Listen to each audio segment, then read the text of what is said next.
श्री राधे राधे। भक्तों, श्रीमद् भगवद गीता भाव मंथन कार्यक्रम प्रारंभ किया जा रहा है। कल आप श्रवण कर रहे थे गीता जी के चौथे अध्याय का 25वां श्लोक, जिसमें प्रभु ने बताया था कि योगी जन कुछ ऐसे भी होते हैं जो देवताओं के पूजन रूप यज्ञ का ही भली भांति अनुष्ठान किया करते हैं। अर्थात उनका यज्ञ यही होता है कि भगवान की भक्ति करें, भगवान की पूजा करें। और अन्य योगी जन कुछ ऐसे होते हैं जो परम ब्रह्म परमात्मा रूप अग्नि में अभेद दर्शन रूप यज्ञ के द्वारा आत्म रूप यज्ञ का हवन किया करते हैं। तो कल यही चर्चा चल रही थी 25वें श्लोक की।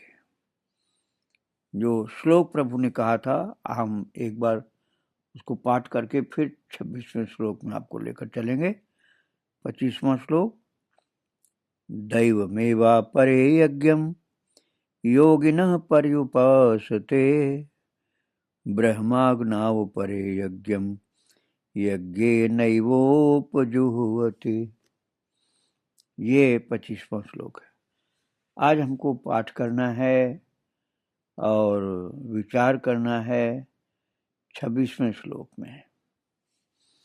तो आइए 26वें श्लोक का पाठ कर लें। श्रोत्रादीनिन्द्रियाण्ये संयमाग्निषु जुह्वति शब्दादीन विषयानन्य इंद्रियाग्निषु जुह्वति।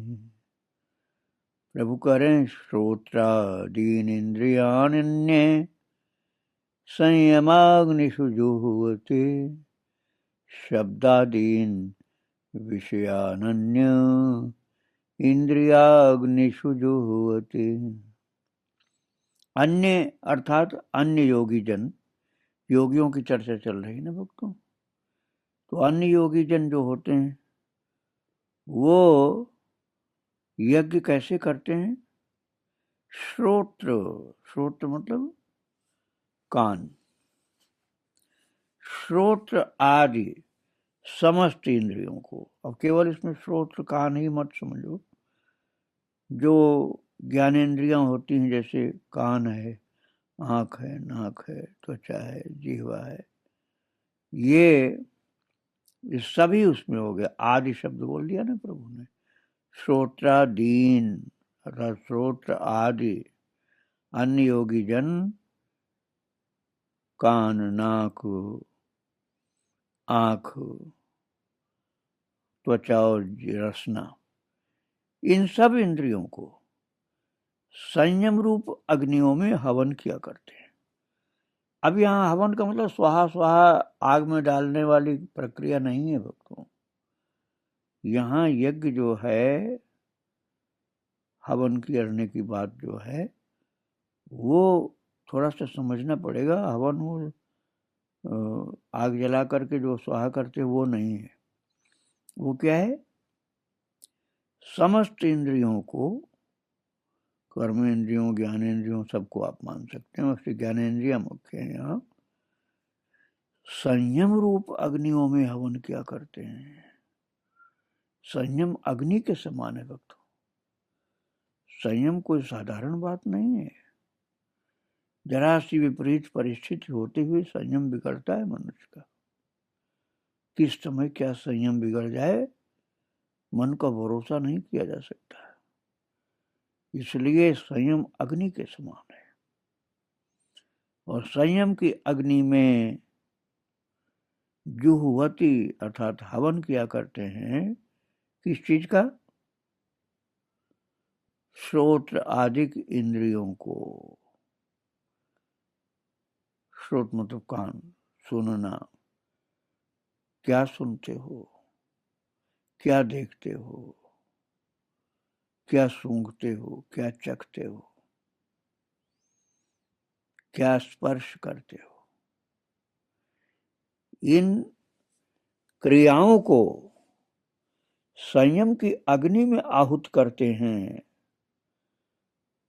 ये साधना की बात है भक्तों।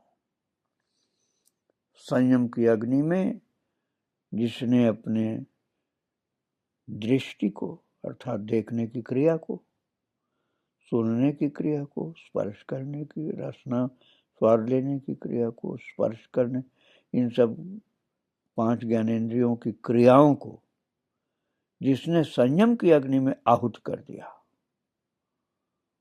उनकी बात प्रभु कर रहे हैं। ये मामूली चीज नहीं होती है, बहुत कठिन होती है, लेकिन बहुत जरूरी भी होती है। यह संयम नहीं होगा तो फिर जीवन उच्छृंखल हो जाएगा, मर्यादा भूल जाएंगे, अपने कर्तव्य से च्युत हो जाएंगे, विवेक का नाश कर लेंगे और विकर्म में संलग्न हो जाएंगे। विकर्म अर्थात शास्त्र विरुद्ध कर्म, शास्त्र विरुद्ध कर्मों में लग जाएंगे। इसलिए संयम की अग्नि में श्रोत्रादिक समस्त इंद्रियों को आहुति करना, हवन करना बहुत जरूरी होता है भक्तों। और फिर आगे कहते हैं प्रभु, अन्य अर्थात दूसरे योगी लोग शब्दादीन। शब्दादीन का मतलब शब्द आदि, ध्वनि जो हम बोलते हैं, वाणी, उसका संयम। वाणी एक बड़ी शक्तिशाली चीज है भक्तों, और ये नहीं उसका सही उपयोग किया गया तो बहुत विनाश करने वाली है। वाणी का जहां गलत उपयोग किया, क्रोध प्रकट हुआ, अश्लीलता प्रकट हुई और गाली प्रकट हुई, मार काट हुई, निंदा, चुगली, ये सब वाणी के दोष है भक्तों। और ये वाणी को संयम में किया। शब्दादीन विषयान, शब्द आदि के विषय को भगवान ही बना लिया गया। वाणी अर्थात आवाज, ध्वनि। ध्वनि जो है, वाणी का मतलब मुंह से बोलना होता है, लेकिन यहाँ शब्द बताया प्रभु ने, शब्दाधीन अर्थात जो ध्वनि उत्पन्न होती है वाणी के द्वारा, उसको हम कान से सुनते हैं। जब तक वो मुंह से प्रकट हुई तब तक तो वो वाणी है, लेकिन कान में जब पहुंची तो शब्द हो गया। शब्द का मतलब ध्वनि, आवाज, नाद। अब उस नाद को यदि आपने भगवान से जोड़ दिया, आध्यात्मिक संगीत से जोड़ दिया, भगवान के गुणगान से जोड़ दिया और भगवत चर्चा से, भक्त चर्चा से, प्रभु से, साधना के शब्दों से जोड़ दिया। शब्दादीन विषयान, शब्द अर्थात कान में आप जो सुनते हैं वही शब्द है। शब्द अर्थात नाद, आवाज। आपकी कान में यदि भगवान की आराधना के शब्द आते हैं, कीर्तन, भजन और अनाहत नाद की ध्वनि आती है, भगवान की स्तुति की नाद अर्थात शब्द आता है, तो आपने शब्द के विषय को भी इतना बड़ा महत्वपूर्ण कल्याणकारी चीज बना लिया कि शब्द के द्वारा कल्याण हो जाएगा। इसलिए कह रहे हैं प्रभु कि शब्दादीन विषयान इंद्रियाग्निषु, इंद्रिय रूप अग्नियों में, जुहवती अर्थात इंद्रिय, इंद्रियां जो जैसे कान है, वाणी है, और सहयोगी जो है नेत्र इंद्रिय भी है। इसमें जो शब्द आदि के विषयों को इंद्रिय रूप अग्नियों में हवन किया करते हैं। बड़ी गूढ़ बातें प्रभु ने बोली हैं। ये अपने कान में आने वाले जो शब्द हैं, नाद हैं, ध्वनि है, ये सामान्य चीज नहीं। ये कान के माध्यम से तो महाराज साक्षात भगवान की लीला आती है, भगवान की चर्चा आती है, भगवान के नाम रूप लीला धाम सब शब्द से जुड़े हुए हैं। कठिन से कठिन साधना भी शब्द के बिना नहीं कुछ हो पाती है। इसलिए शब्द आदि के विषयों को इंद्रिय रूप अग्नि में जो हवन करता है, अब हवन करने का मतलब पवित्र कर्म हो गया वो। अब वो शब्द पवित्र होगा तभी तो पवित्र कर्म हुआ, और शब्द पवित्र नहीं था, अश्लील शब्द हुए, अपवित्र शब्द हुए, तो इंद्रिय रूप अग्नि में हवन नहीं हुआ, बल्कि वो नाश करने वाली क्रिया हो गई।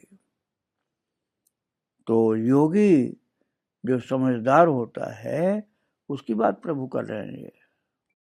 और प्रभु कह रहे हैं कि अन्य योगी जन श्रोत्र आदि समस्त इंद्रियों को संयम रूप अग्नियों में हवन किया करते हैं, और दूसरे योगी लोग शब्द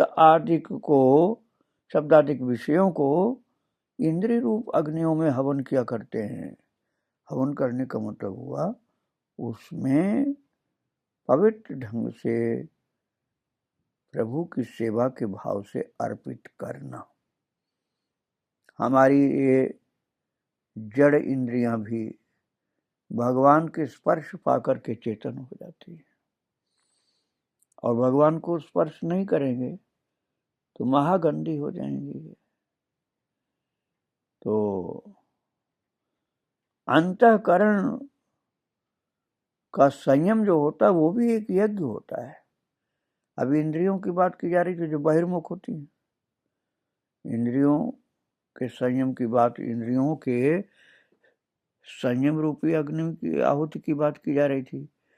अब आगे प्रभु 27वें श्लोक में अंतःकरण के संयम रूप यज्ञ की बात कर रहे हैं। अब आप सोचो इन यज्ञों की चर्चा कहाँ होती है? गीता में ही होती है बस। प्रभु कहते हैं 27वें श्लोक में, आइए हम पाठ कर लेते हैं। चर्चा अर्थात भाव मंथन तो कल करेंगे, लेकिन पाठ कर लेते हैं 27वें श्लोक का।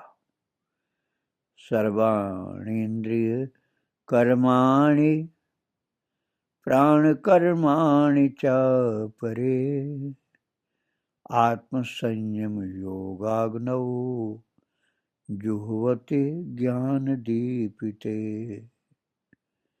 सर्वाणि इंद्रिय कर्माणि प्राण कर्माणि च परे आत्मसंयम योगाग्नौ जुह्वति ज्ञान दीपिते। अभी शब्दार्थ मैं आपको बता देता हूं, भाव मंथन कल करेंगे। प्रभु कह रहे हैं दूसरे योगी जन इंद्रियों की संपूर्ण क्रियाओं को और प्राणों की समस्त क्रियाओं को ज्ञान से प्रकाशित आत्म संयम योग रूप अग्नि में हवन किया करते हैं। सच्चिदानंद घन परमात्मा के सिवा अन्य किसी का भी न चिंतन करना ही उन सब का हवन करना है। इस पर कल विचार किया जाएगा। आज प्रभु को और उनके सब भक्तों को प्रणाम करके यहीं विराम दिया जा रहा है। वृंदावन बिहारी लाल की जय, राधा रानी की जय। श्री राधे राधे, जय श्री राधे राधे, श्री राधे राधे। भक्तों, श्रीमद् भगवद गीता भाव मंथन कार्यक्रम प्रारंभ किया जा रहा है। आप लोगों ने कल श्रवण किया था गीता जी के 4थे अध्याय के 27वें श्लोक का पाठ। हम उसमें चलेंगे आगे भाव मंथन में, किंतु फिर से एक बार पाठ कर लेते हैं। सर्वाणि इंद्रिय कर्माणि प्राण कर्माणि च परे आत्म संयम योगाग्नौ जुह्वति ज्ञान दीपिते। प्रभु बता रहे हैं कि कुछ ऐसे भी योगी होते हैं अर्जुन, जो सर्वाणि इंद्रिय कर्माणि अर्थात इंद्रियों की संपूर्ण क्रियाओं को, छह प्राण कर्माणि और प्राणों की समस्त क्रियाओं को, ज्ञान दीपिते अर्थात ज्ञान से प्रकाशित, आत्म संयम योगाग्नौ अर्थात आत्म संयम योग रूपी अग्नि में जुह्वति अर्थात हवन किया करते हैं। और ये समझिए कितना गुण प्रभु बता रहे हैं कि इंद्रियों की, कुछ योगी होते हैं जो इंद्रियों की संपूर्ण क्रियाओं को, तो इंद्रियों के कर्म जो हैं वो किए जाते हैं, चाहे वो कर्मेंद्रियां हो चाहे ज्ञानेंद्रियां हो, और प्राण कर्माणि प्राणों की समस्त क्रियाएं अधिकतर बिन किए भी होती हैं, जिन्हें अनैच्छिक क्रियाएं कहा जाता है। उन सब को अर्थात ऐच्छिक क्रियाएं और अनैच्छिक क्रियाएं, इन सब को ज्ञान दीपिते ज्ञान से प्रकाशित, आत्म संयम योग रूप आत्मा के संयम रूप अर्थात सेल्फ कंट्रोल आप कह सकते हैं। आत्म संयम का मतलब सेल्फ कंट्रोल अर्थात अपने ऊपर शासन, अपने ऊपर सदाचार का नियम, इसके द्वारा आत्म संयम योग रूप अग्नि में हवन करते हैं। दूसरे जो योगी जन हैं इंद्रियों की संपूर्ण क्रियाओं को और प्राणों की समस्त क्रियाओं को ज्ञान से प्रकाशित आत्म संयम योग रूप अग्नि में हवन किया करते हैं। तो क्रियाओं को, चाहे वो इंद्रियों की क्रियाएं हो चाहे प्राणों की क्रियाएं हो, वो ज्ञान से प्रकाशित आत्म संयम रूप अग्नि में हवन करते हैं। अब ये ज्ञान से प्रकाशित आत्म संयम रूप अग्नि कौन सी होती है? इसका भाव ये भक्तों कि सच्चिदानंद घन भगवान परमात्मा के सिवा अन्य किसी का भी न चिंतन करना ही उन सब का हवन कर देना है। भगवान के ही चिंतन में इंद्रियों के कर्मों को, भगवान के ही चिंतन में प्राणों के कर्म को जब हवन किया जाता है तो ज्ञान से प्रकाशित आत्म संयम रूप अग्नि में हवन होता है। यदि हम उन क्रियाओं को भगवान के चिंतन में आहूत कर देते हैं तो ज्ञान से प्रकाशित वो आत्म संयम योग रूप अग्नि में हवन किया गया। और यदि भगवान का चिंतन नहीं होगा तो फिर हवन भले ही हो लेकिन वो ज्ञान से प्रकाशित नहीं होगा और भक्ति का नहीं होगा, वो कर्मकांड का विषय हो जाएगा, केवल कर्मकांड रह जाएगा। और यदि आपने उसको भगवान के सिवा अन्य किसी का भी न चिंतन करके भगवान का ही चिंतन केवल किया है तो भगवान के चिंतन रूप अग्नि में ये प्राणों की क्रियाएं और इंद्रियों की क्रियाएं सब हूत हो जाएंगी, अर्थात हवन हो जाएंगी, आहुति हो जाएगी इनकी। अब समझिए हवन कैसा होता है, अर्थात यह हवन ज्ञानियों का हवन है भक्तों।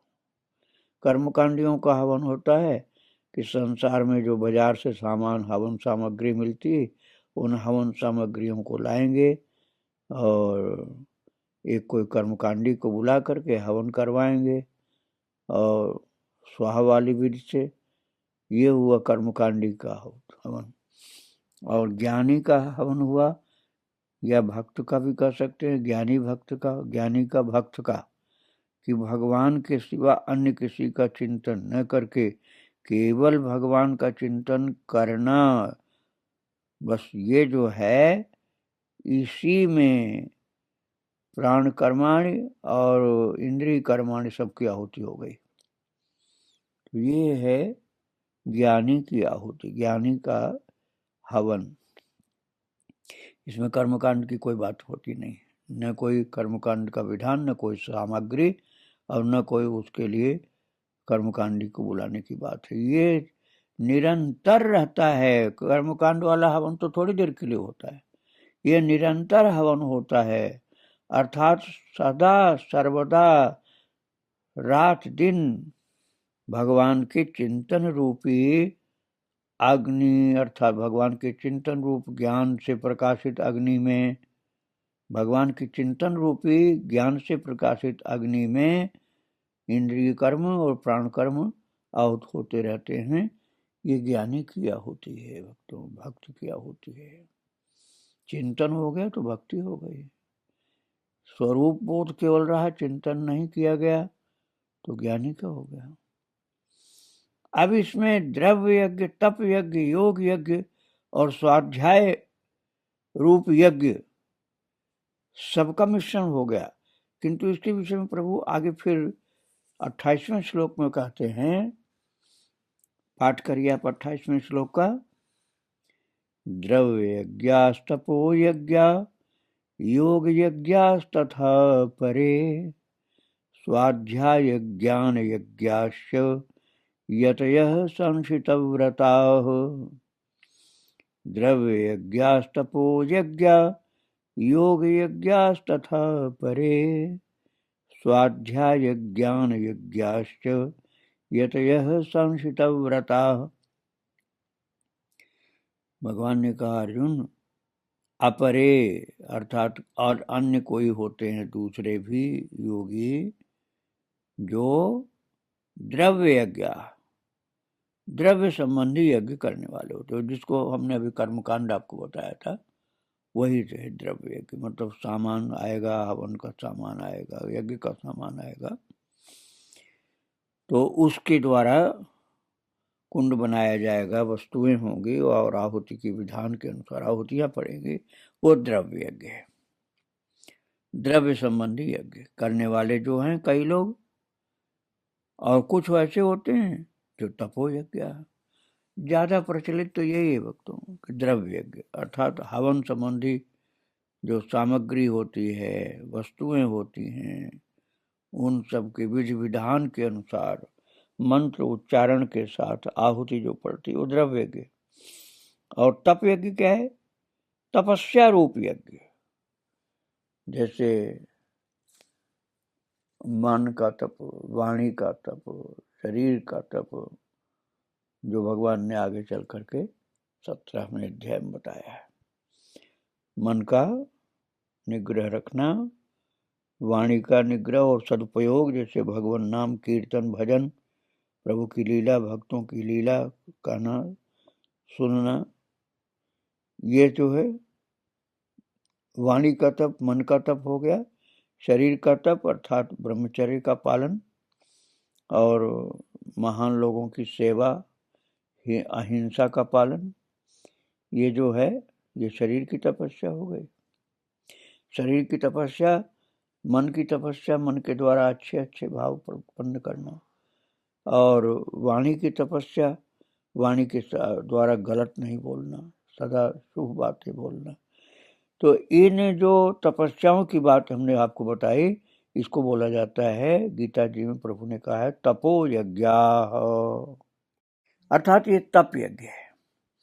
इसमें वस्तु नहीं होती है, कर्मकांड नहीं है, ये तप यज्ञ है जो ज्ञान के द्वारा होता है। लेकिन ज्ञान के साथ साथ संयम रूपी क्रिया भी होती है। ज्ञान होगा, उसके बाद संयम रूपी क्रिया होगी, तो वो तप यज्ञ हुआ। चाहे वाणी का तप हो, चाहे शरीर का तप हो, चाहे मन का तप हो। तो पहला तो प्रभु ने कह दिया कि द्रव्य संबंधी यज्ञ हवन का विधान करके वो हो गया द्रव्य यज्ञ, और तप यज्ञ हो गया जिसमें मन वाणी शरीर का तप हुआ, ज्ञान के द्वारा तपस्या करते हुए जब हम संयम करते हैं तो वो तप यज्ञ हुआ। तथा योग यज्ञ, कुछ और लोग होते हैं जो योग रूप यज्ञ करते हैं। अब योग का तो बड़ा व्यापक स्वरूप होता है भक्तों। जैसे अष्टांग योग होता है, यम नियम आसन प्राणायाम धारणा ध्यान समाधि। तो ये अष्टांग जो योग होता है यही बहुत प्रचलित है। तो कई लोग तो आसन को अर्थात योगासन को ही केवल योग मान लेते हैं। कई लोग योगासन के साथ साथ प्राणायाम भी करें तब योग मानते हैं। कई लोग यम नियम का भी पालन साथ में कराते हैं और फिर उसके बाद ध्यान भी करते हैं। तो धारणा भी करते हैं, फिर ध्यान करते हैं, फिर समाधि का प्रयास करते हैं। ये समाधि प्रेम वाली समाधि नहीं भक्तों, ये एक अष्टांग योग की समाधि है। प्रेम वाली समाधि भगवान के प्रेम में अतिशय प्रेम विभोर या व्याकुल होकर के जो शरीर की चेतना से अलग हो जाते हैं, ईश्वरीय चेतना में डूब जाते हैं, शरीर जड़वत हो जाता है, वो प्रेम वाली समाधि होती है। अष्टांग योग की समाधि अलग होती है, जिसमें केवल योग की क्रियाओं के द्वारा भी समाधि हो जाती है। इसको योग यज्ञ कहा प्रभु ने। योग रूप यज्ञ करते हैं तो द्रव्य यज्ञ, तप यज्ञ और योग यज्ञ करने वाले हैं। और कितने ऐसे होते हैं जो अहिंसा आदि तीक्ष्ण व्रतों से युक्त, वो संस्कृत व्रता यतयः स्वाध्याय ज्ञान यज्ञाः। प्रभु ने कहा अहिंसा आदि तीक्ष्ण व्रतों से युक्त। जैसे अब तीक्ष्ण व्रत कैसे अहिंसा में हो गया, आप उसको अहिंसा के और आगे ऊंचाई में जाएंगे तब तीक्ष्ण व्रत हो जाएगा। जैसे किसी हम जीव जंतु को नहीं मारेंगे, एक अहिंसा तो ये है। किसी का दिल नहीं दुखाएंगे, किसी को कटु वाक्य नहीं बोलेंगे, ये भी अहिंसा है। और यहाँ तक कि हरी पत्ती नहीं तोड़ेंगे, सूखे, जैसे पार्वती माता ने तपस्या में सूखी पत्तियां खाया और उसके बाद उनको लगा कि हमारे लिए सूखी पत्ती ज्यादा गिराते हैं पेड़, तो तब परिहरण सुखाने उपरना उमहि नाम तब भयो अपर्णा। सूखे हुए पर्ण भी जब त्याग दिया तब उमा का नाम अपर्ण हो गया, क्योंकि पर्ण का भी भक्षण छोड़ दिया। तो अहिंसा की सर्वाधिक ऊंचाई पर थी पार्वती माता कि सूखी पत्तियां भी खाना छोड़ दिया। पत्ती को पर्ण कहा जाता है, तो पर्ण का खाना बंद कर दिया, अपर्णा नाम हो गया उनका। तो ये संस्कृत व्रत अहिंसा आदि तीक्ष्ण व्रतों से युक्त कुछ लोग आहुति करते हैं, और वो यत्नशील पुरुष जो होते हैं स्वाध्याय ज्ञान यज्ञाश्च, स्वाध्याय रूप ज्ञान यज्ञ करने वाले होते हैं। जैसे कठिन व्रत के साथ साथ भागवत श्रवण करना या ध्यान जप आदि करना, ये स्वाध्याय ज्ञान यज्ञ है, जिसमें कठिनाई जरूर आती है लेकिन चित्त शुद्धि और भगवत प्रेम दोनों की प्राप्ति होती है। ये भगवान ने द्रव्य यज्ञ, तप यज्ञ, योग यज्ञ और स्वाध्याय ज्ञान यज्ञ, इसकी चर्चा की है प्रभु ने 28वें श्लोक में, जिसका भाव मंथन अभी हम कर रहे थे। अब हम आगे 29वें श्लोक की चर्चा कल करेंगे। तो आज प्रभु को और उनके भक्तों को प्रणाम करके यहीं विराम दिया जा रहा है। श्री राधे राधे। वृंदावन बिहारी लाल की जय, राधा रानी की जय। जय श्री राधे। श्री राधे राधे। भक्तों, श्रीमद् भगवद गीता भाव मंथन कार्यक्रम प्रारंभ किया जा रहा है। कल आपने श्रवण किया था चौथे अध्याय के 28वें श्लोक को, जिसमें प्रभु ने कहा था कई पुरुष द्रव्य संबंधी यज्ञ करने वाले हैं, जिसको मैंने बताया था कर्मकांड संबंधी जो यज्ञ होता है, स्वाहा स्वाहा बोलते हुए अग्नि में आहुति देते हैं। और कितने तपस्या रूप यज्ञ करने वाले हैं, दूसरे कितने ही योग रूप यज्ञ करने वाले हैं, और कितने ही अहिंसा आदि तीक्ष्ण व्रतों से युक्त यत्नशील पुरुष स्वाध्याय रूप ज्ञान यज्ञ करने वाले होते हैं।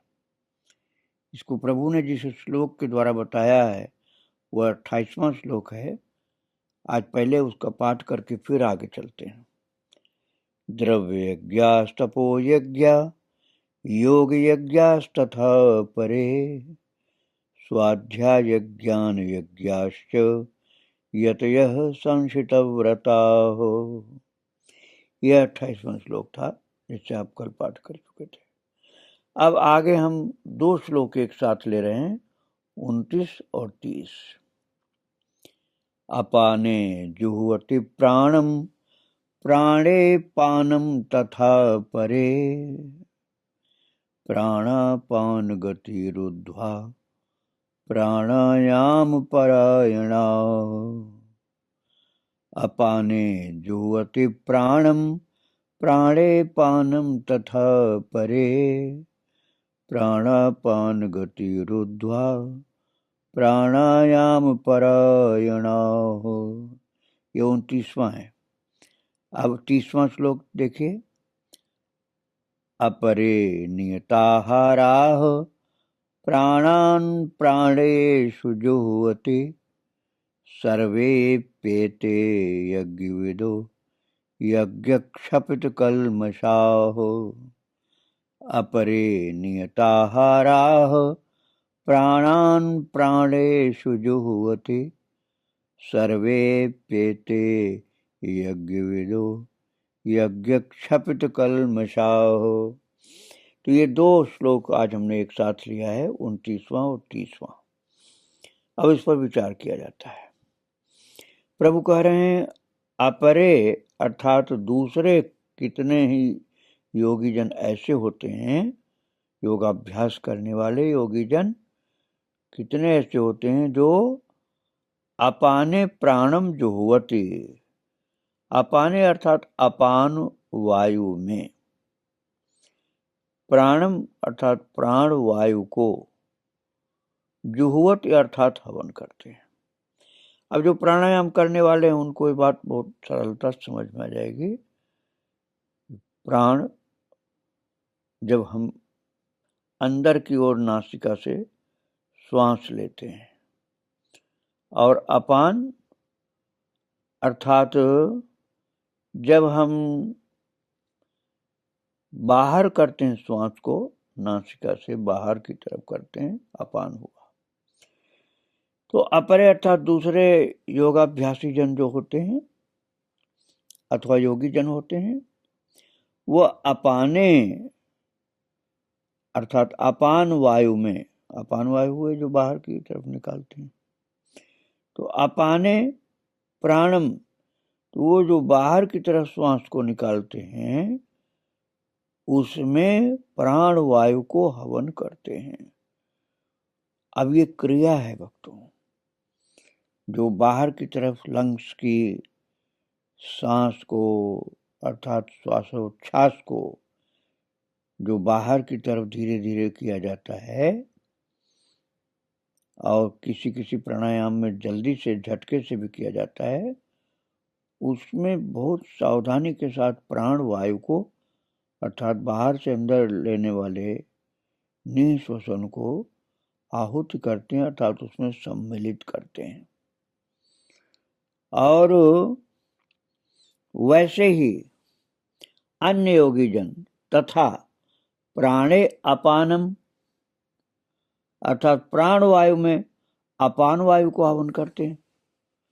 प्राण वायु अर्थात जो अंदर अंतःश्वसन हुआ, अंदर की तरफ श्वास लिया गया, उसमें उस मंद गति से उसको लेते हुए, मंद गति से लेते हुए अपान वायु को हवन करते हैं।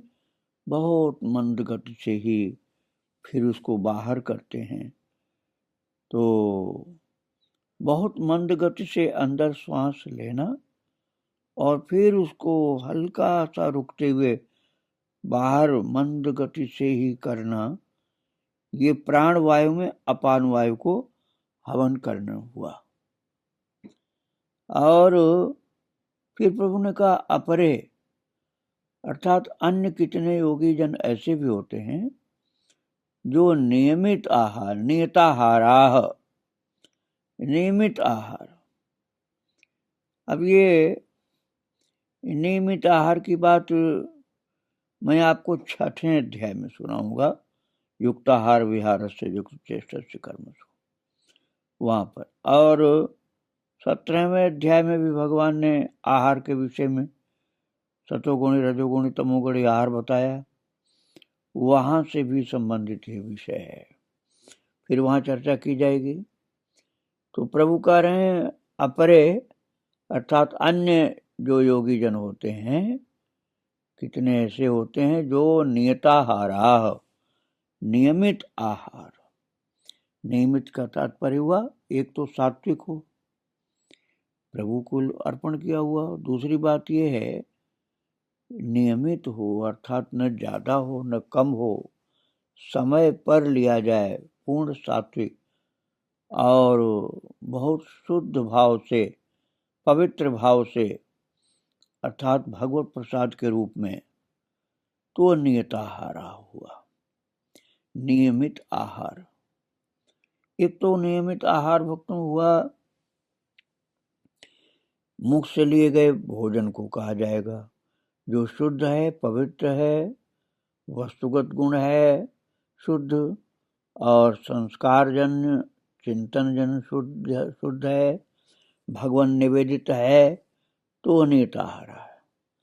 दूसरी बात, जो मन से हम चिंतन करते हैं या आंख से दर्शन करते हैं, कानों से श्रवण करते हैं, ये भी इन इंद्रियों का आहार होता है।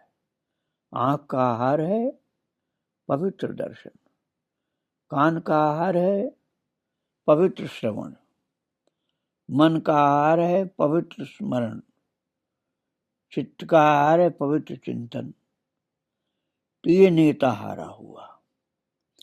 नियमित आहार अर्थात अपने एक एक इंद्रियों से जो हम ग्रहण करते हैं, वो शब्द स्पर्श रूप रसगंध, उन सब को नियमित करके, नियमित भोजन उचित मात्रा में, उचित प्रकार का, उचित सत्व का, उचित शुद्धता पवित्रता का ग्रहण करना, और अनुद्विग्न होकर के, अर्थात सामान्य शुद्ध सात्विक अवस्था में, तो उसको नियताहार कहा गया। तो कई योगी जन इस प्रकार शुद्ध आहार, शुद्ध सत्व शुद्धि पर विशेष ध्यान देते हुए अपने आहार के संयम से ही बहुत कुछ पवित्र हो जाते हैं। तो अपरे नियताहारा प्राणायाम परायणाः, और वो नियताहार जो होते हैं वो प्राणायाम परायण होते हैं, अर्थात नित्य नियम से प्राणायाम करते हैं। और भक्तों, ये बात गीता जी के महात्म्य में भी कही गई है कि जो थोड़ा गीता अध्ययन रोजाना करते हैं और थोड़ा प्राणायाम परायण भी होते हैं, अर्थात गीता अध्ययन, गीता ज्ञान का रसास्वादन और प्राणायाम परायण होते हैं, तो वो व्यक्ति निश्चित ही बहुत उत्तम गति को प्राप्त करते हैं।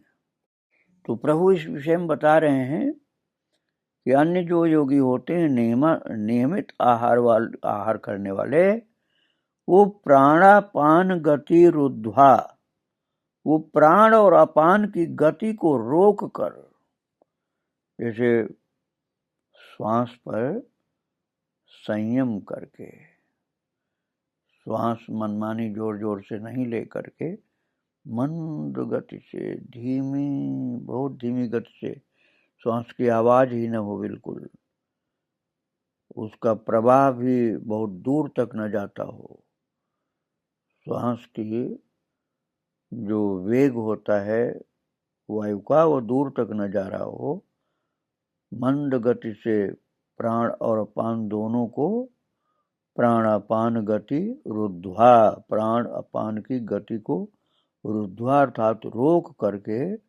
प्राणान अर्थात प्राणों को, प्राणेषु अर्थात प्राणों में ही, जुह्वति हवन किया करते हैं।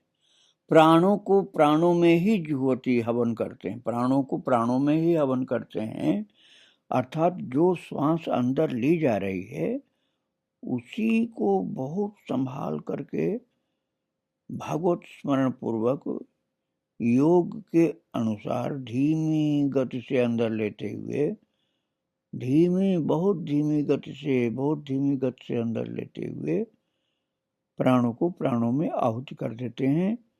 उसमें ये ध्यान रखना होगा कि जो मंत्र या नाम की साधना आपकी होती है उसका लगातार मानसिक दीर्घ मतलब लंबा, बहुत जोर से नहीं, धीमी गति से, जैसे ऐसे धीमी गति से श्वास को अंदर लिया गया, प्राणों से प्राणों को हवन किया गया, प्राणों में ही प्राणों की आहुति हुई। एते सर्वे अपि, तो भगवान कृष्ण कहते हैं एते सर्वे अपि, अर्थात ये सभी साधक जो हैं यज्ञों द्वारा पापों का नाश कर देने वाले, यज्ञ क्षपित कल्मषाः, यज्ञों द्वारा पापों का नाश कर देने वाले होते हैं ये सभी साधक। इनका यज्ञ यही है, प्राणायाम रूपी यज्ञ है। नियताहारा होकर के प्राणायाम, गीताध्ययन, प्राणायाम और आहार का शुद्ध सात्विक संयम करके यज्ञ द्वारा ही पापों का नाश कर देने वाले होते हैं, और वे यज्ञों को जानने वाले हैं। यज्ञ विदः, यज्ञ क्षपित कल्मषाः अर्थात यज्ञों द्वारा पापों का नाश कर देने वाले हैं, और यज्ञ विदः अर्थात यज्ञों को जानने वाले भी होते हैं। ये भक्तों, गीता जी के महात्म्य में बात कही गई है, गीताध्ययनशीलस्य प्राणायाम परस्य च नैव सन्ति हि पापानि पूर्वजन्म कृतानि च, अर्थात गीताध्ययन भी रोजाना हो, प्रभु का चिंतन हो, और आहार की शुद्धि हो, और प्राणायाम परायण हो।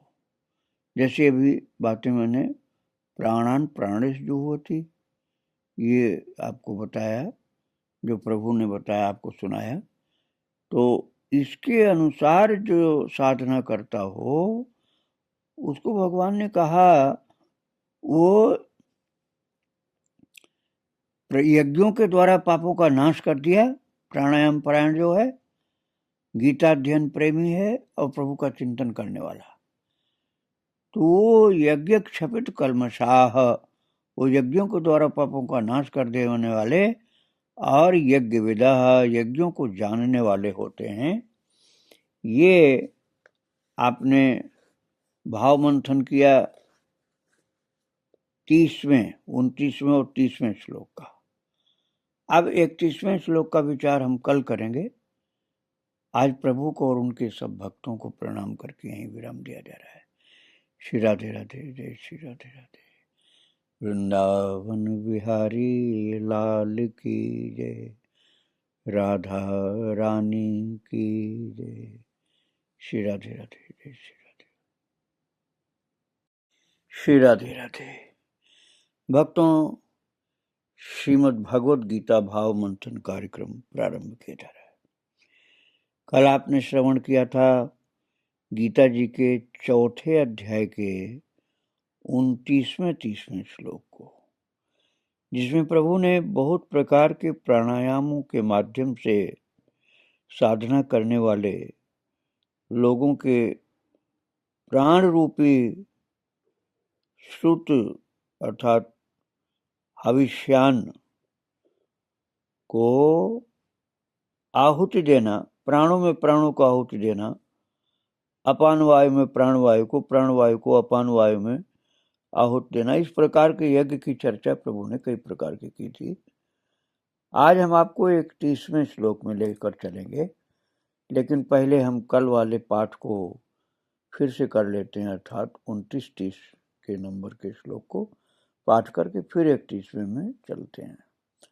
अपाने जुह्वति प्राणम प्राणे पानम तथा परे प्राणापान गतिरुद्ध्वा प्राणायाम परायणाः अपरे नियताहाराः प्राणान् प्राणेषु जुह्वति सर्वेप्येते यज्ञविदो यज्ञक्षपित कल्मषाः।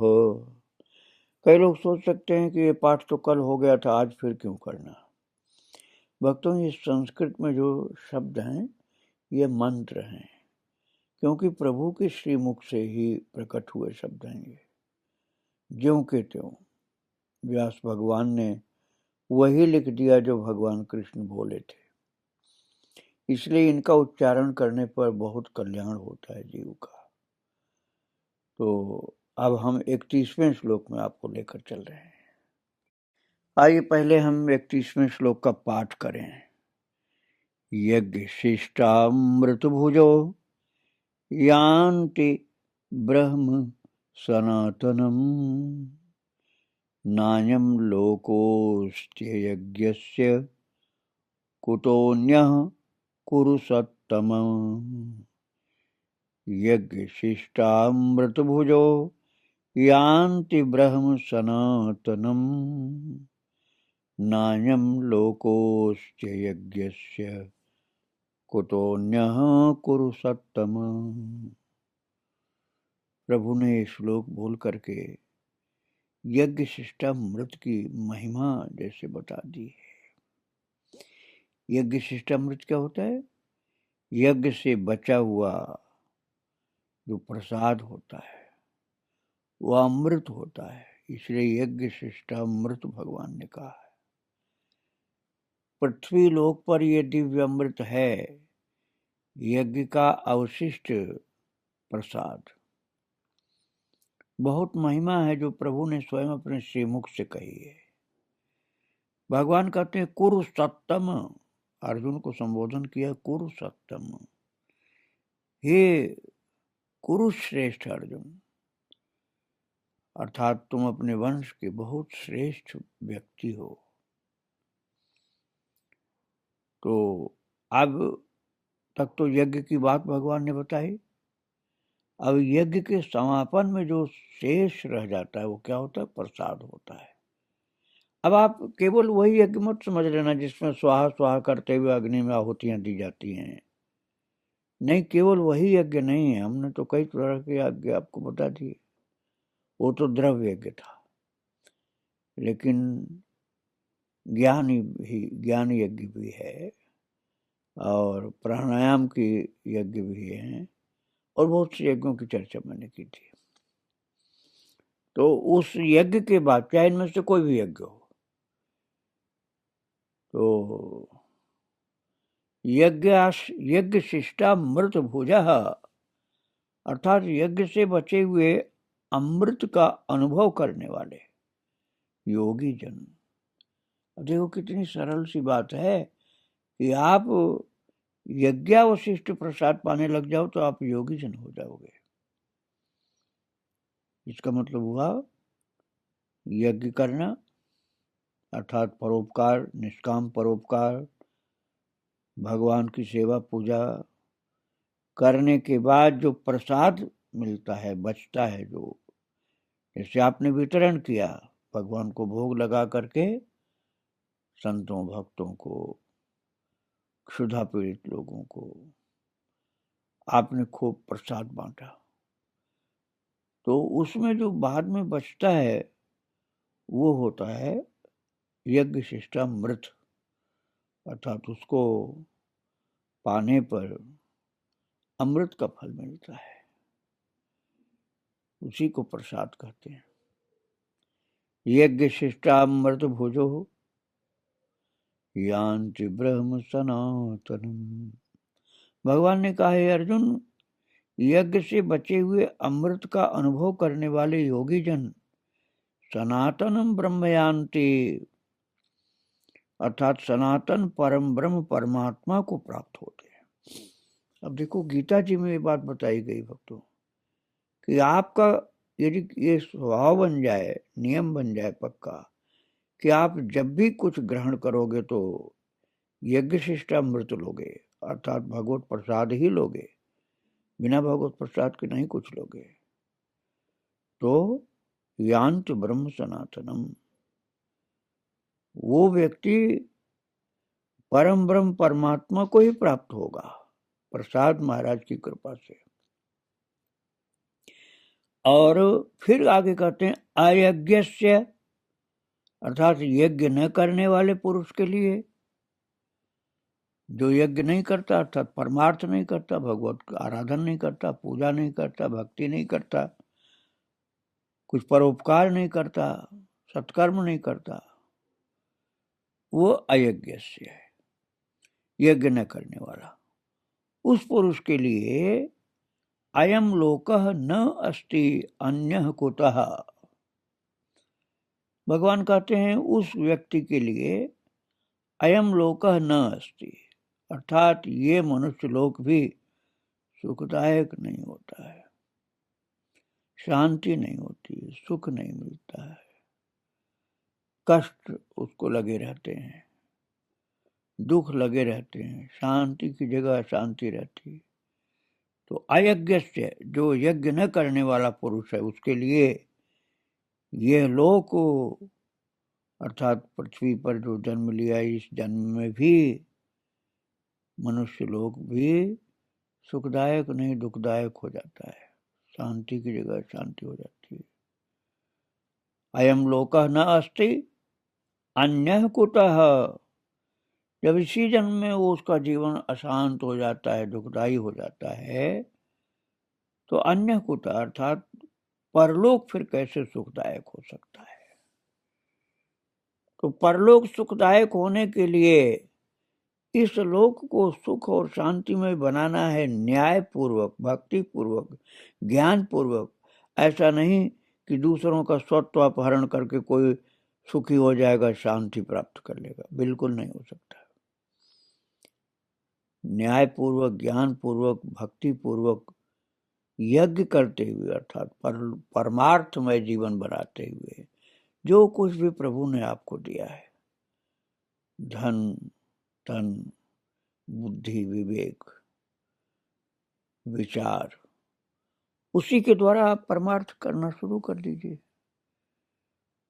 परहित करना शुरू कर दीजिए, भगवत आराधन शुरू कर दीजिए।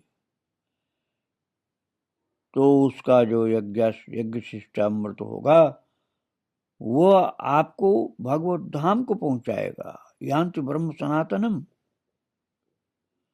सनातनम ब्रह्म यान्ति, अर्थात सनातन परम ब्रह्म परमात्मा को प्राप्त होगा वो। और अयज्ञ से, अर्थात जो यज्ञ नहीं करता होगा वो लोकः न अस्ति, अयम मनुष्य के लिए, इस मनुष्य के लिए यह लोक भी सुखदायक नहीं होगा। तो अन्य कुतः, तो फिर अन्य दूसरा अर्थात परलोक फिर कहाँ से सुखदायक हो सकता है। अब देखिए इसमें पॉजिटिव नेगेटिव दोनों बातें हैं, विधि निषेध दोनों बातों को बता दिया कि विधि ये है कि तुम यज्ञ करो, यज्ञमय जीवन बनाओ, यज्ञमय अर्थात परोपकारमय, परहित बस जिनके मन माही, जग दुर्लभ तिन कह कछु नाहि, भगवान राम जी ने कहा है जटायु के प्रसंग में कि एक पक्षी भी परहित कर सकता है जो उसके मन में ये भाव हो, ये ज्ञान हो, ये चेतना हो। और भगवान ने कह दिया था जटायु से कि तात कर्म निजते गति पाई, जो तुमने उत्तम गति प्राप्त किया है, जो बड़े बड़े ऋषि मुनियों को नहीं मिल सकती जल्दी, वो तुमने अपने सत्कर्म के द्वारा, अपने रण यज्ञ के द्वारा, परहित यज्ञ के द्वारा तुमने प्राप्त किया है। भगवान राम जी गिर जटायु को कितना अपनाते हैं कि गोद में लेकर प्यार करते हैं। जटायु की धूल जटान सो झारी, अपनी जटाओं से प्रभु ने जटायु की धूल को झाड़ा है। और ये भी कह दिया कि कहो तो तुमको मैं ऐसे कर दूं कि तुम मर नहीं पाओ, अर्थात जीवित रखो। तो गिद्ध जटायु ने कहा, प्रभु आपकी कृपा से सेवा कुछ बन पाई है, और आपके विशेष अनुग्रह से आपकी गोद में आज मुझे विश्राम प्राप्त होने जा रहा है, परम विश्राम। और ये परम विश्राम आज आपने मुझे शरीर त्याग से रोक लिया, तो कभी तो शरीर छूटेगा, क्या उस समय ये परम विश्राम आपकी गोद में मिल पाएगा मुझको? आप बताइए पहले इस बात को। तो परम कृपाल प्रभु भगवान श्री राम चुप हो गए, बिल्कुल चुप हो गए। अर्थात गिद्ध तुम सत्य कह रहे हो, ये संयोग फिर नहीं बन पाएगा, फिर तुमको गोद में लेने के लिए मैं कहां से आऊंगा?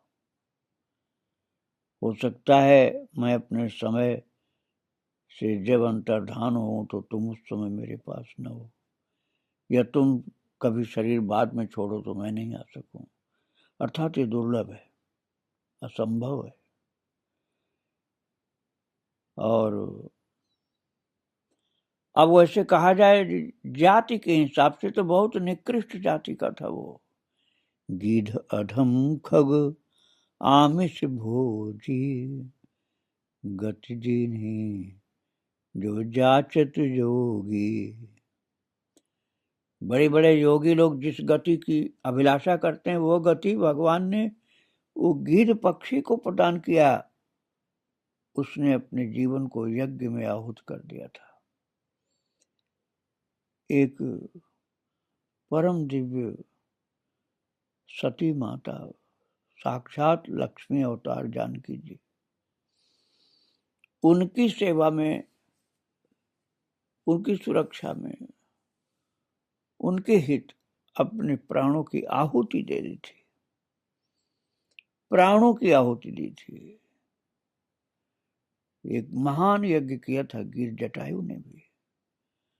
इसका मतलब है कि यज्ञ आप भी कर सकते हैं। जटायु के पास कोई रुपया पैसा धन दौलत थोड़े थी, शरीर से यज्ञ किया था उसने, बिना किसी सामग्री के, अपने नाखून से, अपने चोंच से परहित रूपी यज्ञ किया था। और उसी यज्ञ के फलस्वरूप राम की गोद में लेट करके शरीर छोड़ा है। तो भगवान ने कहा, गिद्ध जाओ मेरे धाम में। गिद्ध देह तज धरि हरि रूपा, भूषण बहुपट पीत अनूपा, श्याम गात विशाल भुज चारी। भगवान का रूप धारण किया, सारूप्य मोक्ष प्राप्त किया है, चार भुजा का हो गया, भगवत धाम को प्राप्त हुआ है। बताओ, बड़े बड़े तपस्वियों, ज्ञानियों, महान से महान साधकों को भी ये सौभाग्य नहीं मिल सकता है जो गिद्ध जटायु को मिला है। कितना महान उसका यज्ञ था। जीवन के अंत में यज्ञ का प्रसाद, प्रभु की गोद रूपी प्रसाद प्राप्त किया है, भगवत धाम का प्रसाद प्राप्त किया है। ऐसे महान यज्ञ करने वाले गिद्ध जटायु को, उनके प्रभु को, भगवान कृष्ण को और सब भक्तों को बारंबार प्रणाम। आगे फिर चर्चा की जाएगी, अगला श्लोक हम कर लेंगे। आज यहीं विराम दे रहा हूँ। वृंदावन बिहारी लाल की जय, राधा रानी की जय, श्री राधे।